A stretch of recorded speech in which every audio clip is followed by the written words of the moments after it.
오늘 주일 예배 나오신 여러분들을 환영합니다. 이 예배를 통해서 우리 하나님께는 영광이 되고 우리에게는 기쁨과 은혜의 시간이 될 수 있기를 주의 이름으로 축원합니다. 그래서 여러분 저를 딱 보시면 제가 도시 사람 같습니까? 시골 사람 같습니까? 시골 사람인 것 같은데 차마 말은 못하겠고, 저는 시골에서 자랐습니다. 시골에 살면서 유일하게 낙이 하나 있었습니다. 여름에는 개울에 나가서 동네 형들과 함께 물고기를 잡아서 물고기를 끓여 먹는 것이 유일한 제 낙이었습니다. 겨울에는 특별히 눈이 많이 내리는 날이면 산에 올라가서 토끼를 잡아서 토끼를 잡고 산짐승을 잡는 그 일이 저에게는 정말 큰 낙이었습니다. 공부 이런 건 별로 중요하지 않고요. 그저 여름에 개울로, 겨울에는 산으로 가서 토끼 잡고 하는 그런 일들이 저에게는 정말 좋은 시간들이었습니다. 지금은 야생동물을 잡는 것이 불법이지만 한 40년 전쯤에는 그냥 생계니까, 그죠? 먹어야 되니까 그냥 다 허락이 됐었습니다. 한 겨울을 지나면서 저희 동네 같이 갔던 우리 선배들은 한 겨울을 지나면 토끼를 한 10마리, 20마리씩 잡아서 그렇게 드시더라고요. 근데 저는 손재주가 그렇게 없어서요. 토끼를 잡아도 못 잡는 해가 거의 대부분이고 가끔 1년에 한 마리 정도 잡으면 많이 잡는 거였습니다. 그런데 그렇게 해서 제가 토끼를 잡아오면 저희 어머니께서 이거 토끼를 쭉 보시면서 눈을 보세요. 눈을 보시면서 이렇게 보시더라고요. 그러면 엄마, 왜 눈을 그렇게 보냐 그랬더니 혹시 이 토끼 눈이 잘못된 게 아닌가? 너한테 잡힐 정도면 이 토끼 분명히 뭐가 문제가 있다. 저희 어머니가 그렇게 이야기를 하시곤 하셨습니다. 어쨌든 겨울이 되면 산에 가서 토끼를 잡는 게 정말 저한테는 유일한 낙이었습니다. 그런데 어느 날 토끼를 잡기 좋은 날이었습니다. 여러분 눈이 많이 내리는 날이 토끼 잡기 정말 좋습니다. 토끼가 잘 뛰지도 못하고 발자국이 보이기 때문에 토끼를 잡을 수 있는 정말 좋은 그런 날입니다. 그런데 토끼를 잡으러 산에 올라갔는데 눈이 정말 많이 오는 날이었습니다. 몇 명의 동네 형님들 그리고 친구들과 같이 올라가서 막 흩어져서 토끼를 잡고 막 몰고 이러다가 결국은 길을 잃어버렸습니다. 눈이 엄청 많이 오죠. 눈이 와서 왔던 발자국이 다 지워져 있죠. 이쪽이 맞나 해서 산으로 들어갔는데 내가 왔던 산은 아닌 것 같고 점점점 골짜기가 깊어지는 것 같고 도대체 여기가 어딜까? 아무리 소리를 쳐도 들리지 않는 그런 경험들을 하게 됐습니다. 그러니까 길이 없는 거죠. 아무리 찾아봐도, 그죠? 눈이 많이 내려서 왔던 길도 어떤 길인지 모르고 도저히 알 수 없는 헷갈리는 그런 상황이 되어 버린 것입니다. 눈이 너무 많이 오니까 앞이 전혀 보이지가 않아요. 사방으로 하늘을 봐도 하늘 대충 보면 하늘을 보면 산 꼭대기를 보면 저 산이 저 산이구나. 그럼 내려가야지. 이게 보이는데 눈이 너무 많이 오니까 이 산도 보이지 않는 그런 상황이었습니다. 그야말로 사방으로 꽉 막힌 듯한 그런 경험을 하게 되었습니다. 지금 생각해도 그때 감정을 가만히 되짚어 보면 두려움이 엄청 셌습니다. 내가 집에 가지 못하면 어떻게 될까? 여기서 얼어 죽는 건 아닐까? 아무리 소리쳐도 아무도 듣지 않고 길을 찾으려고 해도 길이 보이지 않는 그런 현실을 보면서 두려운 감정이 제 마음을 엄습해오기 시작했습니다. 내가 여기 왜 왔을까? 후회하는 감정, 내가 죽으면 어떡하지? 두려워하는 감정. 여러분, 물리적으로 사방으로 꽉 막히는 그런 경험을 할 때에도 우리는 두려움과 근심과 걱정으로 둘러싸입니다. 그런데 여러분, 물리적인 일들뿐만 아니라 우리가 삶을 살다 보면 정말 사방으로 꽉 막힌 듯한 경험을 할 때가 너무나 많이 있습니다. 앞에 길이 있으나 길이 보이지 않고 뒤로 돌아가고 싶으나 돌아갈 수 없고 옆을 보아도 소망이 없고 아무리 뒤져봐도 헤어날 또 되짚어갈 그럴 길이 없는 그런 상황을 우리는 종종 접하곤 합니다. 여러분, 우리가 그렇게 자신했던 우리 건강이, 우리의 몸이 어느 한순간에, 그죠? 질병에 걸려서 내가 이런 병이 걸릴 줄 몰랐다. 대부분의 많은 분들이 그런 얘기들을 합니다. 앞이 깜깜한 그런 경험들을 하게 됩니다. 어떤 성도는요, 근근히 이어가던 회사가 부도가 나는 경험을 하기도 하고, 회사가 경기가 안 좋으니까 직장으로 있다가 그만 잘리는 경험을 하기도 합니다. 요즘 같은 시대에 우리 소상공인들 얼마나 많이 힘드십니까?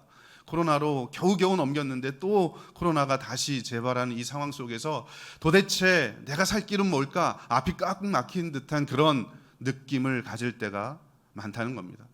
사춘기에 자녀를 둔 우리 부모님들은 어떠합니까? 저희 집에 애가 셋 있습니다. 초중고 아이들이 다 있는데요.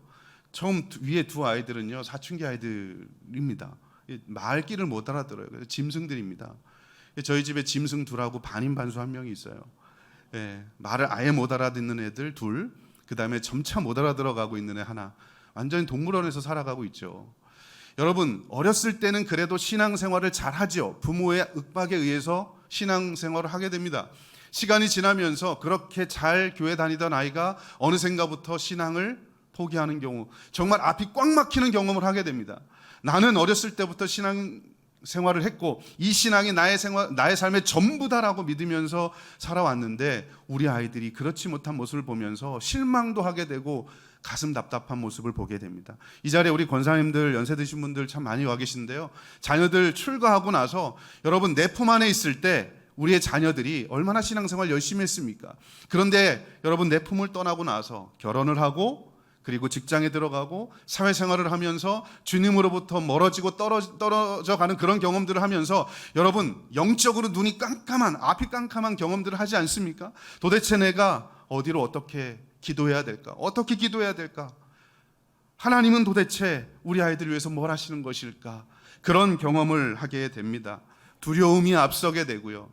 때로는 하나님에 대한 원망도 우리 앞에 종종 있게 된다 하는 겁니다. 아마 여러분 이뿐만이 아닐 겁니다. 우리 삶에서 이와 같은 수없이 많은 길이 없는, 길이 꽉 막힌 듯한 경험을 하게 되고 어쩌면 우리가 살아가는 모든 삶의 여정 가운데 앞으로도 그런 경험들을 하게 될 것입니다. 그래서 여러분 우리는요, 이렇게 길이 꽉 막힌, 앞이 보이지 않는 이런 현실을 일컬어서 아포리아라고 이야기합니다. 여러분 이 아포리아라는 말은요, 그리스어로 아라는 말과 포리아라는 말이 함께 결합이 돼서 만들어진 그런 말입니다. 여러분 없다라고 하는 이 접두사 아라는 말과 포리아, 이것은 길이라는 겁니다. 그러니까 여러분 아포리아라는 말은요, 길이 없다는 거죠. 해결책이 없다라는 겁니다. 막다른 골목에 딱 달았을 때, 여러분 영화 많이 보시잖아요, 그죠? 막다른 골목에 어떤 사람이 뭐 훔쳐서 도망갔는데 막다른 골목에 딱 접해 있고 앞엔 넘어갈 수 없는 벽이 있고 뒤에는 형사가 쫓아오는, 바로 그 상태, 앞에도 길이 없고 뒤에도 길이 없고 도저히 헤어나올 수 없는, 오늘날로 말하자면 해답이 없고 정답이 없고 앞이 캄캄한 상태, 이것을 일컬어서 아포리아라고 이야기합니다. 여러분 우리 삶에서 이렇게 아포리아와 같은 삶을 얼마나 많이 우리들이 경험을 하게 됩니까? 원래 이 아포리아라는 말은요, 아마 여러분 아시는 것처럼 소크라테스라는 사람이 메논이라고 하는 책에서 이 아포리아라는 말을 썼는데 어떤 상황에서 썼냐면요, 이 스승이 제자를 불러놓고 계속 질문을 합니다. 이건 어떻고 이건 어떻고 꼬리에 꼬리를 무는 질문을 계속하고 대답을 하면 그거에 대해서 또 질문을 하고, 그러면 여러분 질문을 받는 학생 입장에서는 마지막 순간에는 질문을 할 수 없는 그런 상태가 되죠, 그죠? 내 지식이 정말 부족하고 한계를 느낀다. 아무리 대답해도 마지막에 가면 답할 수 없는 그런 상태, 마지막 골목의 맨 끝에 와 있는 듯한 그런 상태를 경험할 때 그걸 일컬어서 이 소크라테스가 바로 아포리아라고 이야기했어요. 그러니까 도저히 길이 없는 거죠. 헤어나올 수 있는, 솟아날 수 있는 그런 길이 없는 상태를 일컬어서 이 아포리아라고 이야기하는 겁니다. 그런데 여러분 이 말이요, 우리 성경에도 이 아포리아라는 말이 여러 번 등장합니다. 구약 성경을 신약 성경으로 번역을 한 것이 70인경이라고 이야기합니다. 헬라어로 번역을 했는데요, 이 70인경에 보면 14번 정도가 등장을 하고 신약 성경에만 한 6번 정도가 이 단어가 등장하는데, 대표적으로 여러분 성경에서 이 단어가 어떤 문맥 속에서 등장했냐면 마가복음 6장 20절에 보면, 그 이후에 보면 아마 여러분 아실 겁니다. 헤롯이 세례 요한을 죽여야 될지 말아야 될지, 세례 요한의 일을 두고 처리하는 과정에서 이 사람을 죽여야 될지 말아야, 죽이자고 하니 밀란이 일어날 것 같고, 살려두자고 하니 반대 사람들이 또 들고 일어날 것 같고, 그래서 이 사람이 어쩔 줄 몰라서 당황하는 상태, 이걸 일컬어서 아포리아, 답이 없는 거죠. 이래도 걱정 저래도 걱정, 도저히 해답이 안 보이는 그 상태, 헤롯이 요한을 어찌할 줄 모르는 그 상태가 성경에서 이 아포리아라는 단어가 쓰여졌어요. 그러니까 여러분 보세요. 앞이 꽉 막힌 거죠. 또 한 번 대표적으로 쓰여졌던 게 누가복음 24장 4절에 보면, 여러분 예수님께서 십자가에 죽으시고 무덤에 들어가 계셨죠. 그런데 여러분 부활하셨잖아요. 그런데 무덤에 갔는데, 여인들이 갔는데 시체가 사라진 거예요. 무덤에 가서 부활했다는 사실을 모르는 이 여인들이 얼마나 당황했겠습니까? 당연히 거기 있을 줄 알았는데 시체가 없어진 거죠. 당황해서 도저히 뭔가 해결책이 없는 어리둥절해 있는 그 상황, 아마 얼어붙었을 겁니다. 완전히 꽁꽁 얼어붙어 있는 그 상황, 그 상태를 일컬어서 이 성경의 문맥 속에서 아포리아라는 단어가 사용이 된 겁니다. 그러니까 여러분, 길이 꽉 막힌 상태, 도저히 해결책이 없는 상태, 내가 아무리 발버둥쳐도 어떻게 지금 내 처해 있는 문제를 해결할 수 없는 그 상태가 바로 아포리아 상태라는 겁니다. 그런데 여러분, 이게 철학자의 고민만일까요? 성경이 쓰여졌던 당시에만 문제일까요? 제가 앞서서 말씀드린 것처럼 우리 삶에도 이런 문제들이 얼마나 많이 있습니까? 말씀드렸던 것처럼 가정의 문제, 자녀의 문제, 경제적인 문제, 진로의 문제, 또 자녀들 결혼하지 못하고 있는 그런 문제, 내 죽기 전에 우리 자녀들 결혼했으면 좋겠는데, 이런 마음이 있잖아요. 그래도 되지 않는, 도저히 앞뒤가 꽉 막혀 있는 바로 그 상태가 아포리아의 상태입니다. 중요한 것은 바로 그런 내 힘으로 해결할 수 없는 그 상태에 저와 여러분의 반응이 어떠하느냐 하는 것입니다. 그리고 우리의 반응이 어떠해야 하느냐 하는 것에 대해서 오늘 이 말씀을 통해서 살펴보고자 하는 것입니다. 특별히 우리가 읽었던 이 본문 말씀에는 여러분, 제가 지금 말씀드렸던 앞뒤가 사방이 완전히 막힌 이스라엘 백성들, 홍해를 앞에 두고 뒤에는 애굽의 군사들이 쫓아오는 이 아포리아의 상태에서 이스라엘 백성들이 보였던 이 반응들을 살펴보면서 하나님께서는 왜 우리에게 이 꽉 막히는 현실을 우리에게 보여주시고 이걸 통해서 우리에게 요구하시는 것이 과연 무엇인지를 이 말씀을 통해서 살펴보고자 하는 것입니다. 여러분, 오늘 우리가 다 읽지 않았지만 출애굽기 14장에 보면 출애굽해서 광야로 나온 이스라엘 백성들의 모습이 등장하고 있습니다. 우리가 아는 것처럼 하나님께서는요, 기적적으로 10가지 재앙을 통해서 이스라엘 백성들을 약속하신 땅으로 하나님께서 인도하시고 계셨습니다. 모세를 세우시고, 그리고 바로의 마음을 강팍하게 하셔서 하나님께서 이스라엘 백성들을 이 애굽에서 구출해 주셨습니다. 여러분, 광야에 나와서도 하나님께서 얼마나 선하게 인도하셨습니까? 출애굽기 13장 21절과 22절 말씀에 보면 하나님께서 얼마나 백성들을 사랑하시는지가 나옵니다. 여러분, 낮에는 구름 기둥으로, 밤에는 불 기둥으로. 성경이 이렇게 말씀하시지요. 여호와께서 그들 앞에서 가시며 낮에는 구름 기둥으로 그들의 길을 인도하시고 밤에는 불 기둥을 그들에게 비추사 낮이나 밤이나 진행하게 하시니 낮에는 구름 기둥, 밤에는 불기둥이 백성들 앞에서 떠나지 아니하니라. 여러분, 여기까지 얼마나 감사한 상황입니까? 희극입니다. 극으로 치자면 희극의 상황이죠.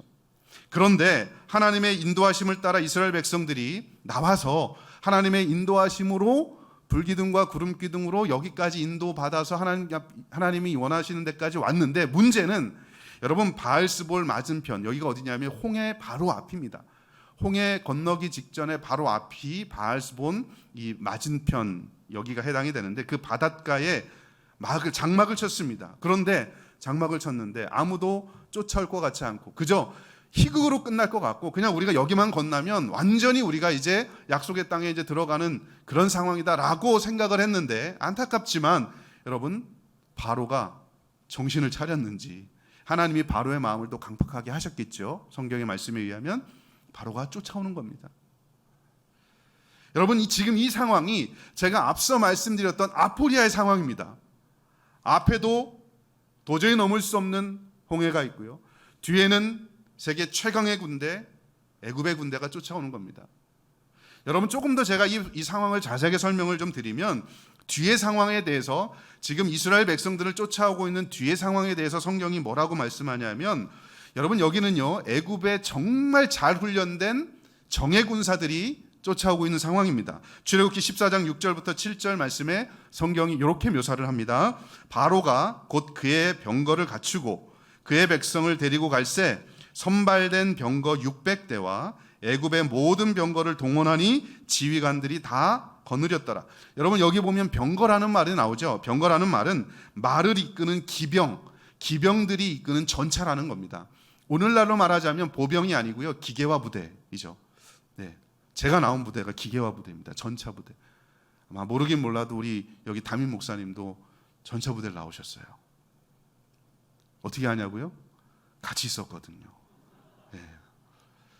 전차 부대예요. 기병 부대예요. 그러니까 여러분 기병 부대가 얼마나 강합니까? 전차 부대가, 그죠? 보병 부대도 뭐 강하지만 기병 부대는 얼마나 강합니까? 탱크를 몰고 다니는 건데요. 오늘날로 말하자면. 그러니까 기동력이 뛰어날 뿐만 아니라 훈련된 군사들이 거기 있는 거예요. 특별히 여기 당시에 있었던 이 기병들은요 2인 1조 혹은 3인 1조가 되는데, 한 사람은 운전을 하고 한 사람은 전쟁을 하는 그런 아주 최강의 무기를 가지고 전쟁을 하는 그런 이 부대가 바로 이 기병 부대입니다. 근데 여러분 병거를 모으는 이 기병 부대가 여기 오늘 본문 말씀에 보면 뭐라고 표현하냐면, 선발된 병거 600대와 애굽의 모든 병거를 다 동원했다. 여러분 선발된 병거 600대, 오늘날로 말하자면 기계화 부대 중에서도요 특수부대를 말하는 겁니다. 병거 중에도 최고의 병거들을 따로 모아서 600대를 선발했고, 또 애굽의 전역에 있는 모든 병거를 다 모았다는 겁니다. 기병들뿐만 아니라 한마디로 이야기하면 애굽이 할 수 있는 모든 전력들을 다 불러 모아서 지금 이스라엘 백성들을 쫓아가고 있다라고 하는 겁니다. 여러분 생각해 보십시오. 뒤에서 그렇게 세계 최강의 군대가 쫓아오고 있다는, 얼마나 두려운 상황입니까? 이게 지금 우리 뒤에 있는 현실입니다. 우리가 맞닥뜨리고 있는 바로 현실입니다. 앞은 어떠합니까? 앞으로 나아갈 수가 있겠습니까? 여러분 아시는 것처럼 홍해 거대한 장벽이 여러분 마주하고 있죠. 하나님의 기적을 인정하지 않고 모세 성경의 이 절대성을 인정하지 않는 학자들은요 모세가 건넜던 그곳이 그저 이 홍해의 아주 가장자리, 갈대밭과 같은 그런 곳이었다. 그래서 쉽게 가는 곳이었다라고 인정하지만 사실은 그런 곳이 아니었습니다. 출애굽기 14장 21절 말씀에 보면 여러분 큰 동풍으로 바닷물을 가르고 바닷물이 좌우로 형성할 정도로 물이 많은 곳이에요. 그죠? 그러니까 얼마나 여러분 깊이도 깊고, 또 여러분 생각해 보십시오. 그것으로 얼마나 많은 사람들이 건너갔습니까? 장정만 60만입니다. 아이들과 여자들까지 포함하면 한 200만이 될 겁니다. 200만이 하룻밤 사이에 건너가려면 그냥 얕은 곳, 그냥 뭐 계곡같이 그냥 아주 얕은 곳, 이런 곳이 아니죠. 폭도 넓고 깊이도 굉장히 깊은 곳이라는 거예요. 하나님의 능력과 기적이 없으면 도저히 갈 수 없는 곳이라는 겁니다. 생각해 보십시오. 여러분 뒤에는요 세계 최강의 군대가 쫓아오죠. 앞에는 난공불락입니다. 도저히 우리 힘으로 건너갈 수 없는 그런 홍해가 기다리고 있는 겁니다. 여러분 같으면 이런 상황 속에서 어떤 반응을 보이시겠습니까? 지금 제가 앞서서 처음에 말씀드렸던 것처럼 마치 우리의 삶의 모든 문제, 정말 해결책이 정말 보이지 않는 그런 상황 속에 처한 우리의 모습이나 오늘 본문 속에 나타난 이스라엘 백성의 모습이 똑같다는 겁니다. 여러분 이 상황 속에서 이스라엘 백성들이 보인 두 가지 반응이 뭔지 아십니까? 첫째는 두려움이었습니다. 그리고 두 번째는 하나님에 대한 원망이었습니다. 여러분 이 아포리아의 상태, 길이 없는 상태에서 본문 14장 10절 말씀에 보면 이 이스라엘 백성들이 보여줬던 반응이 나오는데, 이렇게 성경이 말씀합니다. 바로가 가까이 올 때 이스라엘 자손이 눈을 들어 본즉 애굽 사람들이 자기들 뒤에 이른지라 이스라엘 자손이 심히 두려워하여 여호와께 부르짖고. 심히 두려워했다. 여러분 이스라엘 백성들이 현실을 마주하고 나서 이 아포리아를 딱 경험하고 나서 보였던 첫 번째 반응은요 두려움입니다. 이스라엘 백성들은 자신들을 뒤쫓아오는 군대를 보고서 두려워했는데요, 여기 표현에서 심히 두려워했다라는 말은요 더 이상 비교할 수 없는 두려움이라는 그런 의미입니다. 심히 두려워하다, 어떤 것과도 비교할 수 없는 극강의 두려움의 상태가 바로 지금 이스라엘 백성들이 경험하고 있었던 문제 해결이 되지 않은 그 상태에서 느꼈던 감정이었다라고 하는 겁니다. 여러분 한번 생각해 보십시오. 이스라엘 백성들은요, 애굽 군대에 대한 트라우마가 있습니다. 이미, 그죠? 이미 세계 최강의 군대를 본인들이 애굽에서 노예살이를 할 때 이미 그들은 경험을 했죠. 그죠? 채찍도 맞아보고 중노동에 시달려 보기도 하고 제대로 일을 하지 못할 때 죽어나가는 사람도 있었고, 여러분 그런 상황들을 경험하면서 애굽의 군대라고 하면 당시에 여러분 그 지역에서 최고였습니다. 군사적으로 최고였고요, 적에게는 두려움의 대상이었습니다. 트라우마가 얼마나 그게 달했을 것입니까? 심한 두려움에 사로잡히는 것, 어쩌면 지극히 당연한 일인지 모릅니다. 근데 여러분, 처음부터 이스라엘 백성들이 두려워하지 않았어요. 왜냐하면 출애굽기 14장 8절에 보면 성경이 재밌는 표현을 하는데 담대히 나왔다라고 표현합니다. 여러분, 출애굽기 14장 8절에 하나님의 은혜를 입을 때는요, 이 아포리아라는 걸 자기들이 경험하리라고 생각하지 못할 때는요, 담대히 나갔어요. 그런데 막상 앞이 막히고 뒤가 막히고 도저히 해결책이 보이지 않는 그 상황을 경험하면서 이스라엘 백성들은요, 담대히 나왔으나 두려워하는 모습을 보이는 겁니다.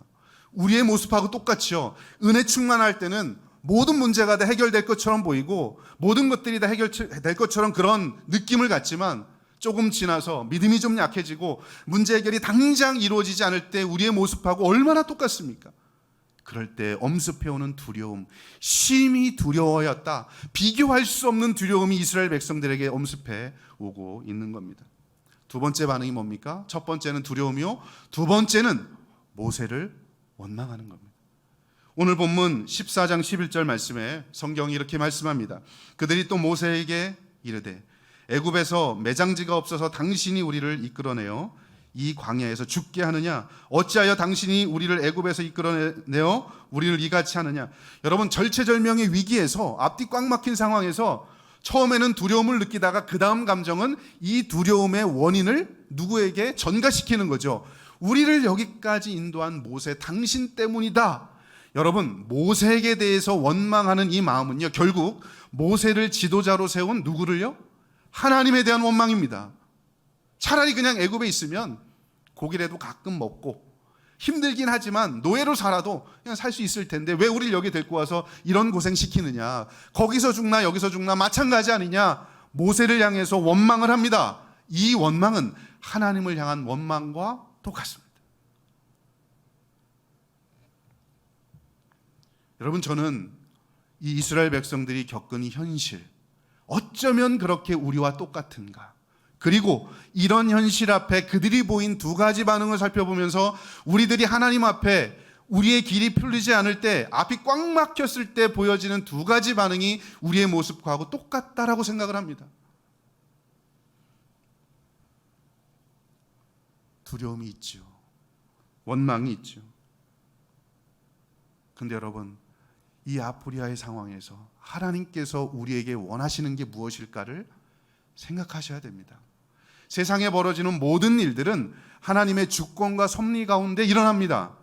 여기서 말하는 모든 일은 내가 보기에 좋은 일만 아니라 내가 보기에 안 좋은 일도, 앞서 말씀드렸던 질병이라든지 사업의 문제라든지 자녀의 문제, 모든 것들이 여러분 하나님의 주권과 섭리 가운데 일어납니다. 그러면 믿음 있는 사람들은요, 이 아포리아의 상황이 벌어질 때 하나님께서 내게 요구하시는 것이 무엇인지를 봐야 되는데, 이 상황에서 우리가 깨달아야 될 첫 번째, 이 본문에서 깨달을 수 있는 첫 번째는요, 아포리아는요, 믿음이 성장할 수 있는 기회라는 겁니다. 하나님께서 이 일을 통해서 우리로 하여금 믿음을 성장하게 하는 그런 놀라운 기회를 주신다라고 하는 것입니다. 하나님은 이 일을 통해서 우리가 하나님을 더 굳건히 붙잡고 믿음 안에서 주님만 바라보게 하시는 것, 이것이 바로 우리로 하여금 앞뒤를 꽉 막히게 하시는 하나님의 의도가 거기 숨겨져 있다라고 하는 것입니다. 여러분, 이 일을 통해서 하나님께서 믿음을 어떻게 성장시켜 주시는지 아십니까? 오늘 본문 말씀에 보면 출애굽기 14장 31절, 여러분 성경 말씀에 이렇게 말씀합니다. 이스라엘이 여호와께서 애굽 사람들에게 행하신 그 큰 능력을 보았으므로 백성이 여호와를 경외하며 여호와와 그의 모세를 뭐 했더라? 믿었더라. 여러분, 하나님의 의도는 이 일을 통해서 하나님의 백성들의 믿음이 성장하도록 하시는 겁니다. 비록 이스라엘 백성들은 지금 이 상황 속에서 첫 번째 보인 반응이 두려움과 원망이었고, 여러분, 하나님이 구해주실 때까지 그런 믿음이 없어서 하나님이 다 구해주시고 나서 비로소 하나님과 모세를 믿었더라. 어쨌든 여러분, 사후에라도 믿음을 성장시키게 되는, 그죠? 그런 계기가 됐다는 거예요. 그런데 여러분, 오늘날 우리에게 주시는 교훈은 그렇게 이 눈에 아무 증거 아니 보여도 믿음만을 가지고 나아가는 그 믿음을 원하신다는 거예요. 비록 내가 지금 문제 해결이 보이지 않는 이 상황 속에 있을지라도, 앞뒤가 꽉 막힌 아포리의 상황이 있을지라도, 이 본문처럼 이스라엘 백성들의 문제가 완전히 해결해서 믿음이 생기는 상황이 아니라 꽉 막혀 있는 그 상황에서도 하나님께서는 저와 여러분에게 믿음을 요구하신다는 겁니다.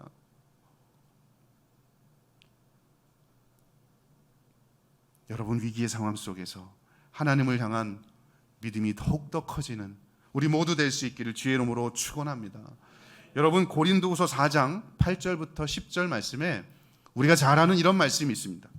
우리가 사방으로 우겨쌈을 당하여도 쌓이지 아니하며, 답답한 일을 당하여도 낙심하지 아니하며, 박해를 받아도 버림받지 아니하며, 거꾸로 뜨림을 당하여도 망하지 아니하고, 우리가 항상 예수의 죽음을 몸에 짊어짐은 예수의 생명이 또한 우리 몸에 나타나게 하려 하십니다.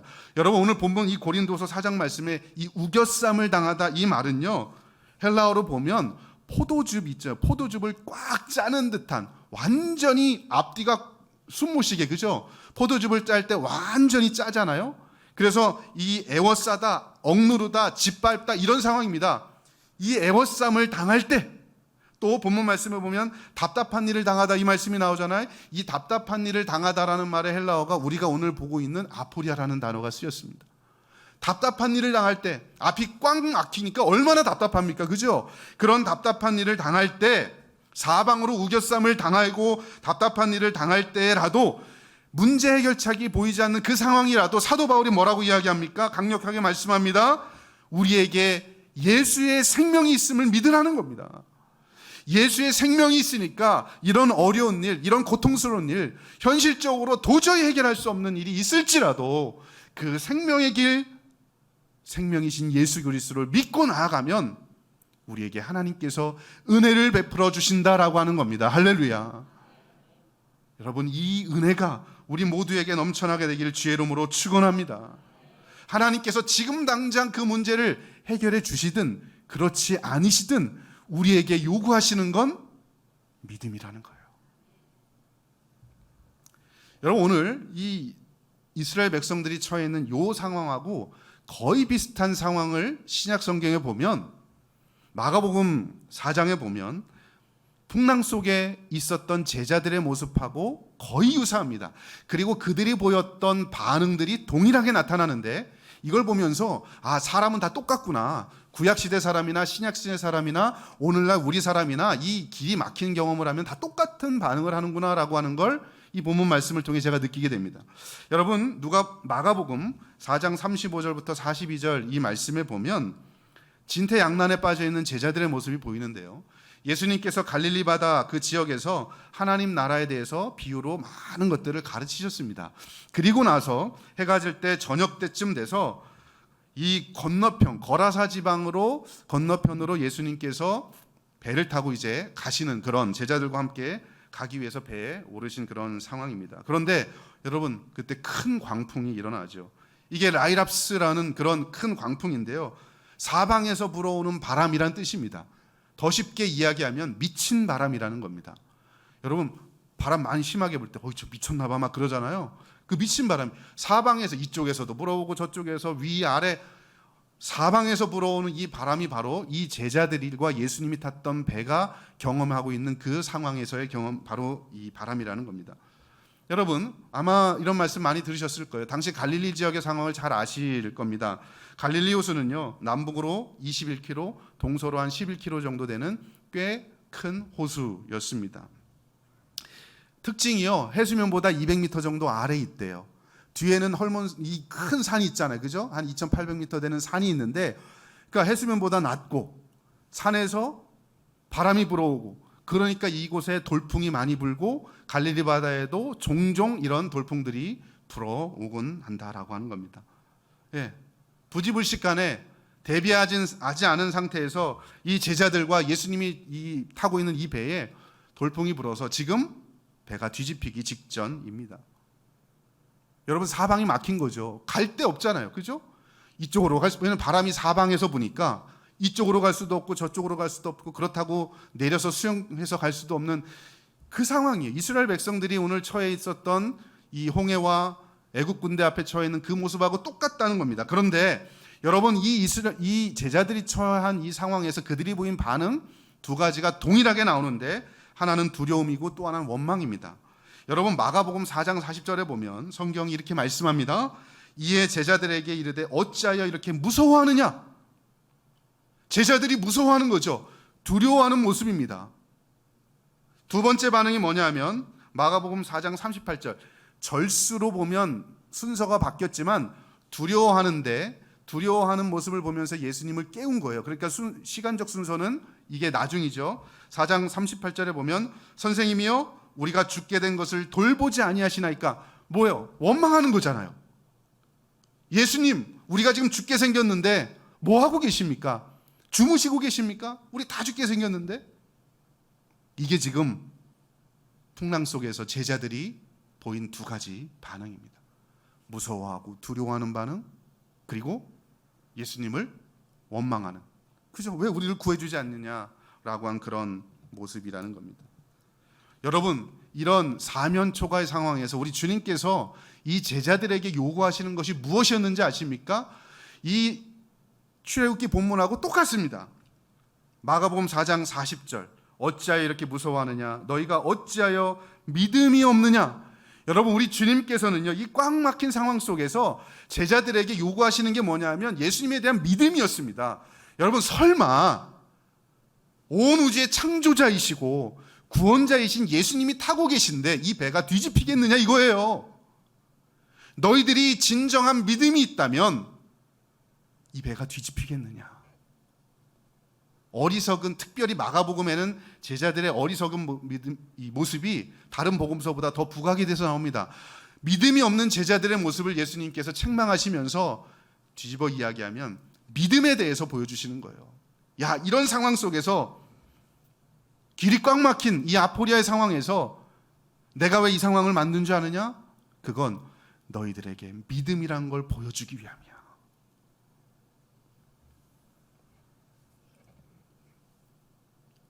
우리도 동일한 경험들 많이 하잖아요. 뭐 저라고 그런 경험이 없었겠습니까? 아까 말씀드린 것처럼 저도 시골에서 쭉 자랐습니다. 저희 부모님이 농사를 짓는 분들이었습니다. 뭐 시골의 경제적인 상황이 그리 좋지 않았죠. 그런 상황 속에서 어쨌든 공부를 하고 대학을 나오고 대학원을 나오고 공부를 좀 더 하고 싶어서 원대한 꿈을 가지고 유학을 갔습니다. 근데 여러분, 유학 생활이 정말 쉬운 게 아니더라고요. 이국 땅에서 공부한다는 게 단순히 언어 문제만이 아니고요. 사회적으로, 문화적으로 뭐 여러 가지 면에서 정말 어려운 그런 현실들을 경험할 수밖에 없습니다. 육아 문제도 쉽지 않았습니다. 저희가 결혼을 하고 유학을 갔는데 가서 아이 둘을 하나님께서 주셔서 낳았는데요. 이국 땅에서 아내 혼자 아이 키우는 게 얼마나 힘듭니까? 저는 학교에서 5시, 6시까지 공부하고 집에 오면 그 다음날 아침 8시까지는 아내하고 같이 육아를 해야 했어요. 우유를 타서 주고, 학교 갔다 오면 바로 제일 먼저 하는 게 우유병, 젖병을 닦아서 놓는 겁니다. 뭔 마음인지 몰랐지만 첫째 아이한테는 좋은 거 주고 싶은 마음 있잖아요. 기저귀도 한국에서 천기저귀를 가지고 왔어요. 얼마나 좋은 게 많습니까? 일회용, 그죠? 편하고. 근데 천기저귀 가지고 와서 이게 애가 뭐 쉬를 한번 하면 벗어놓으면 갔다 와서 이거 빠는 게 얼마나 힘들어요. 그죠? 세탁기도 뭐 넉넉치 않고 그런 일들을 했죠. 몸이 지칩니다. 그 다음날 학교 가는 게 쉽지 않아요. 그 다음날 학교 가면 한 학기에 3과목, 4과목씩 과목을 듣는데, 여러분, 순수 한국인이, 그죠? 제가 일단 외국인은 아니잖아요. 순수 한국인이 영어로 공부한다는 게 얼마나 어려운지 아십니까? 다른 나라 말로. 저는 한국에 와 계신 외국인 노동자들 분이나 아니면 유학하러 오신 분들 보면 그냥 존경스러워요.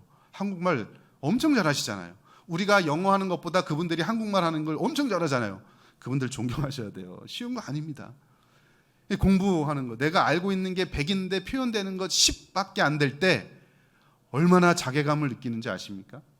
페이퍼를 써서 내면 너무 잘했어 라고 선생님이 코멘트를 달아주시는데 거기에 뭐라고 뒤에 적어주시냐면 박사과정 학생인데 석사 수준에서 잘했어요 이거예요. 여러분 얼마나 자괴감을 느낍니까? 그만두고 싶을 때가 한두 번이 아니에요. 사역도 쉽지 않았습니다. 2세 아이들, 한국말을 못하는 이 아이들을 대상으로 청소년부를 5년 동안 했습니다. 이 아이들을 대상으로 설교를 하고 상담을 해도 여러분 저는 열심히 준비해서 한다고 해도 이 문화와 언어의 벽은요 넘기가 어렵습니다. 아무리 노력을 해도. 특히 상담 같은 거 할 때는요 이 한국말로 상담을 해도 이 미묘한 감정을 찾아내기 어려운데 영어로 상담하는 데는 정말 쉽지 않더라고요. 내가 지금 뭐 하고 있나? 매달 마지막 주 목요일만 되면 아파트에서 관리비 내라고 날라옵니다. 전세가 없이 다 월세잖아요.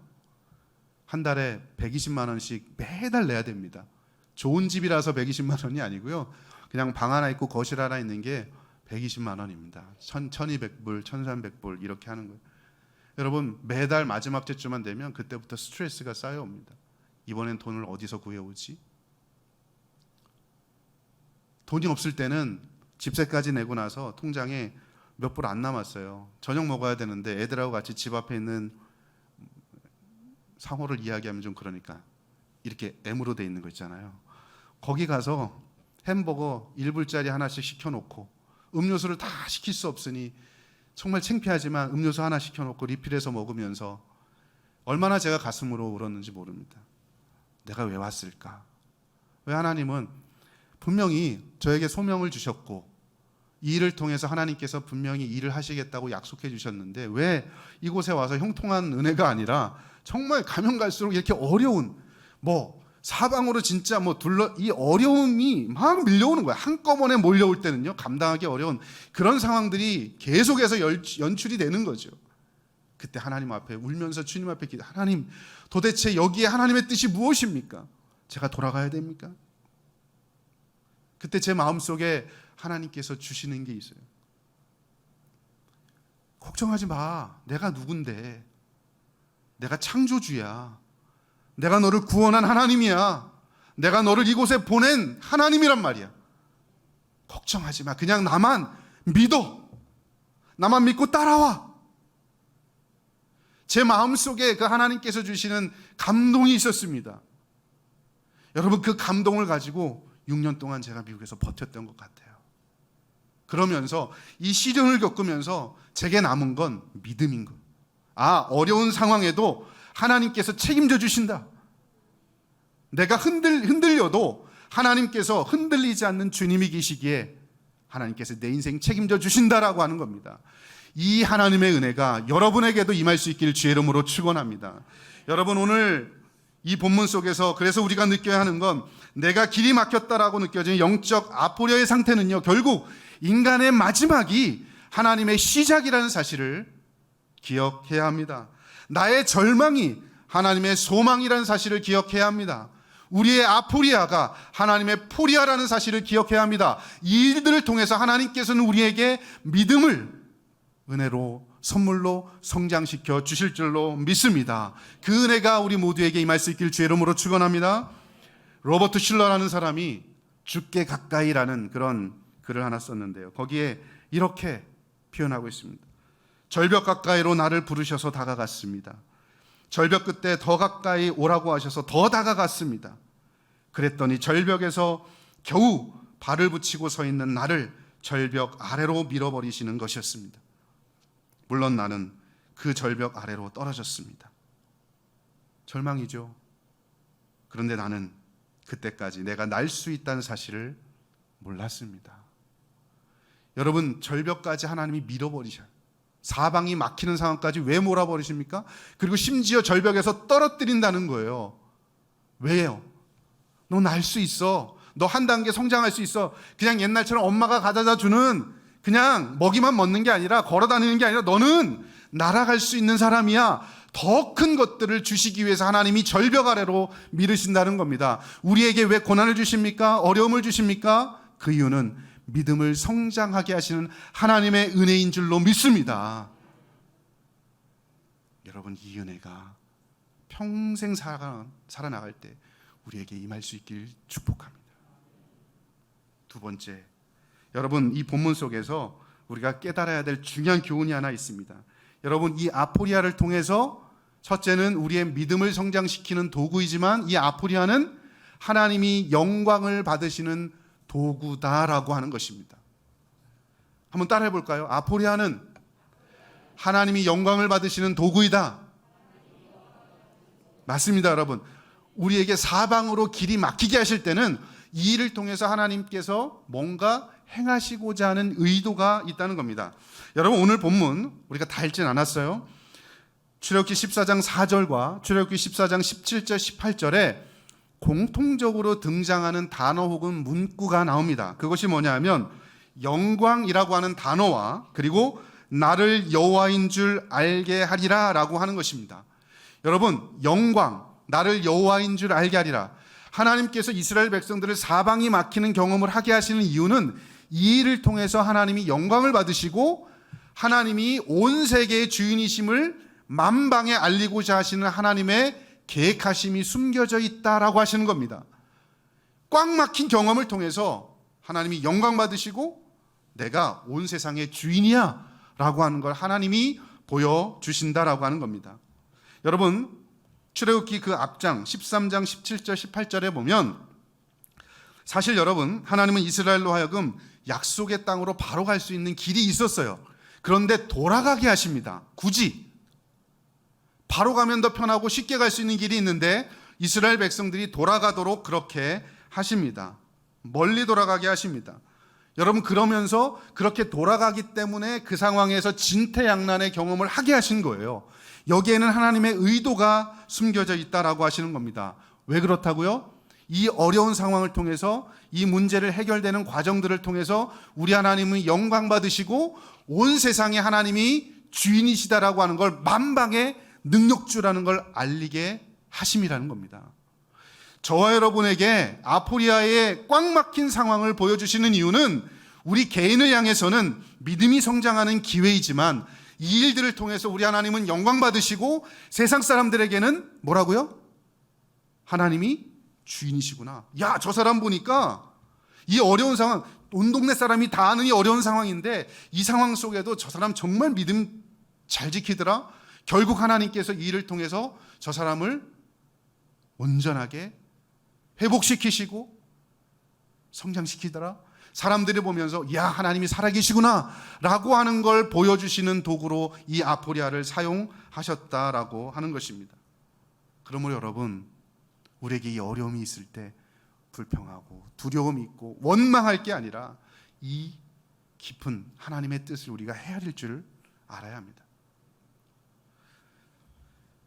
여러분, 우리는 다니엘의 세 친구 이야기를 잘 압니다. 이 이야기를 읽을 때마다 저는 그런 생각들을 자주 해요. 과연 이 스토리의 중심이 뭘까? 이 다니엘의 세 친구들의 이야기를 왜 성경 말씀이 이렇게 구체적으로 기록해 놓을까? 여러분, 이 다니엘 세 친구의 스토리, 사자의 밥이 되기 직전까지 갔던 이 스토리의 핵심적인 주제는 하나님만이 영광 받으실 분이다라고 하는 걸 만방에 알려주시기 위한 하나님의 계획입니다. 여러분 보세요. 느부갓네살 왕이 알잖아요. 금신상을 만들어 놓고 두라평지에 세워놨습니다. 모든 총독과 수령과 행정관, 재판관 모든 사람들이 여러분 거기에 다 절하고요. 공포를 했습니다. 절하지 않으면 이제 다 죽여버리겠다. 사자의 맹렬히 타는 풀무불에 던져버리겠다라고 하는 여러분 그런 지령을 내리게 됩니다. 그때 다니엘의 세 친구가 절하지 않지요. 그 상황을 갈대아 사람이 보고 나서 왕에게 이야기합니다. 왕이 어쩔 수 없잖아요. 그래서 이 사람들을 풀무불에 던져 넣었습니다. 여러분, 풀무불에 던져 넣었을 때 어떻게 됐습니까? 타지 않았잖아요. 오히려 한 사람이 더 그죠? 이들을 보호했잖아요. 그래서 여러분, 이 스토리를 우리가 너무나 잘 아는데, 이 스토리를 여기까지만 읽으면 하나님이 그냥 여기까지 인도하셨구나, 이 사람들, 믿음 지키는 사람들, 믿음을 가지고 끝까지 지키는 사람들 하나님 지켜주시구나, 개인적으로는 그렇게 적용할 수 있습니다. 그런데 여러분, 성경을 조금 더 읽어보면 다니엘 3장 28절 말씀에 성경이 뭐라고 말씀하냐 하면, 이 사건이 있고 난 이후에 어떤 일이 벌어지냐면, 느부갓네살이 말하여 이르되 사드락과 메삭과 아벳느고의 하나님을 찬송할지어다. 이방의 왕이 하나님을 찬송하는 거예요. 하나님께 이 일을 통해서 영광이 돌려지고 하나님이 온 세상의 주인이다. 여러분, 한 단계 더 나아가서 다니엘 4장 2절과 3절의 말씀에 보면, 지극히 높으신 하나님이 내게 행하신 이적과 놀라운 일을 내가 알게 하기를 즐겨하노라. 참으로 크도다 그의 이적이요 참으로 능하도다 그의 놀라운 일이요 그의 나라는 영원한 나라요 그의 통치는 대대에 이르리로다. 여러분, 이방의 왕이 하나님을 찬양하는 거예요. 어떻게 이런 일이 일어날 수 있습니까?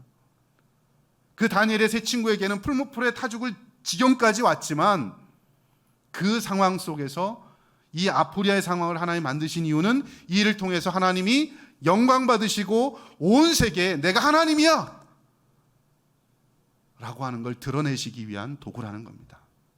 사랑하는 성도 여러분, 이제 말씀을 정리합니다. 다시 처음으로 돌아와서 우리의 삶에도 이스라엘 백성들이 겪었던 그 상황, 풍랑 속에서 제자들이 겪었던 바로 그 상황, 다니엘의 세 친구가 겪었던 바로 그 상황, 아포리아 길이 없는 상황이 과거에도 있었고 지금도 있고 어쩌면 주님 앞에 가는 그 순간까지 우리에겐 계속 있을 겁니다. 이 일들을 통해서 하나님은 저와 여러분에게 믿음이 성장하기를 원하시고 하나님이 영광 받으시기를 원한다는 사실을 생각하면서 불평과 원망보다는 감사로 하나님께 나아갈 수 있는 우리 모든 성도들 될 수 있기를 주의 이름으로 축원합니다.